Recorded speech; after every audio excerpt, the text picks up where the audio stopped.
नमस्कार, आप देख रहे हैं बी न्यूज़ और मैं हूं आपके साथ निशा। इस वक्त मैं मौजूद हूं जनसुराज के पार्टी दफ्तर में और जनसुराज के सूत्रधार प्रशांत किशोर ने प्रेस कॉन्फ्रेंस किया है और इस प्रेस कॉन्फ्रेंस में उन्होंने वर्तमान सरकार से 3 बड़े सवाल किए हैं। पहला सवाल जातीय जनगणना, दूसरा भूमि सर्वेक्षण और तीसरा जनसंख्या नियंत्रण को लेकर के, और उन्होंने सरकार को 1 महीने का टाइम दिया है और उन्होंने साथ ही अल्टीमेटम भी दे दिया है कि अगर इनके सवालों का जवाब नहीं मिलता है तो वो अगले विधानसभा का घेराव करेंगे। और देखिए, इसी के साथ साथ उन्होंने अमित शाह, प्रधानमंत्री नरेंद्र मोदी के आगमन को लेकर उनकी जो जनसभा होने वाली है उसको लेकर के भी निशाना साधा है। तो आगे आपको सुनवाते हैं कि प्रशांत किशोर ने क्या कुछ कहा है। तो जनसुराज परिवार 3 मांग रख रहा है।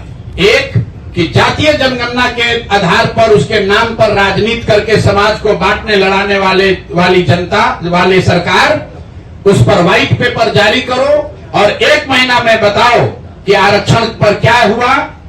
दूसरा, 94 लाख परिवारों को किस दिन 2 लाख रुपया दोगे और उन 40 लाख होमलेस परिवारों को 1,20,000 रुपया कब दिया जाएगा। हम लोग की दूसरी डिमांड है कि 3 डिसमिल जमीन जो महादलित समाज को मिलनी चाहिए थी, दलित महादलित समाज के लोगों को, जिनका वोट लेकर नीतीश कुमार इतने दिन से बैठे हुए हैं, अब वो दलित महादलित परिवार चला जाने के लिए तैयार नहीं है। अगर 1,20,000 से कम परिवारों को ही 3 डिसमिल जमीन मिली है तो 48 लाख से ज्यादा परिवारों को 3 डिसमिल जमीन कब मिलेगी। और इसमें यह भी बता दूं कि अभी सरकार के आंकड़ों के हिसाब से करीब 25 लाख एकड़ जमीन, जिसमें सीलिंग के नाम पर जब्त की हुई करीब 11.5 लाख एकड़ जमीन और बिनोवा आंदोलन, भूदान आंदोलन में मिली हुई 7 लाख एकड़ जमीन, जिसका कोई हिसाब नहीं है कि ये जमीन किसके पास है, किसको दिया गया है। 25 लाख एकड़ जमीन जो सरकारी रिकॉर्ड के हिसाब से उपलब्ध है गरीबों को बांटे जाने के लिए, किसी से लेना छीनना नहीं है।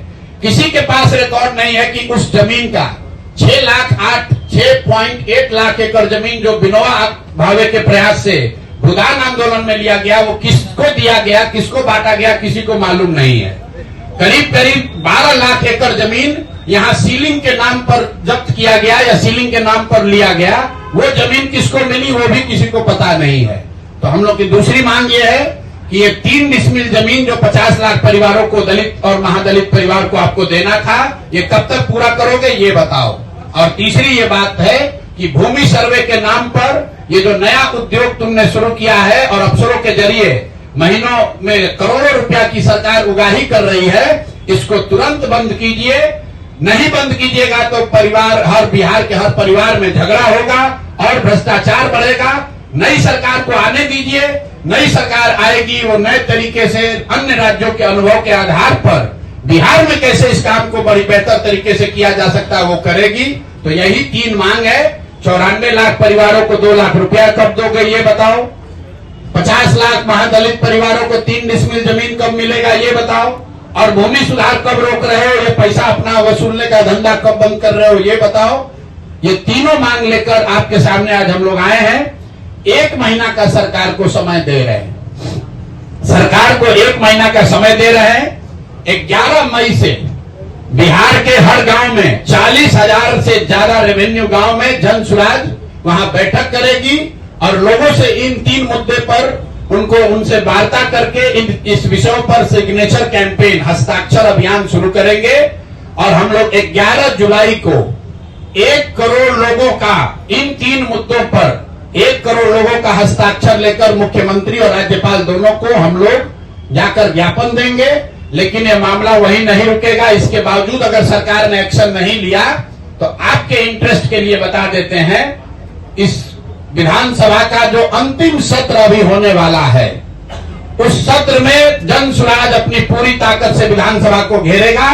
क्योंकि विधानसभा में बैठे हुए चाहे ये भाजपाई हैं या राजद वाले हैं, नीतीश कुमार तो है ही दोषी, ये तीनों लोग ये विधानसभा में बैठकर जनता को और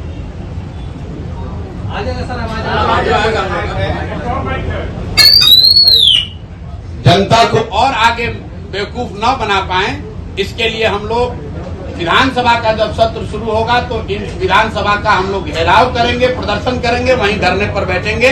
इसी बात की घोषणा के लिए आज आपसे मुखातिब है। बहुत बहुत धन्यवाद।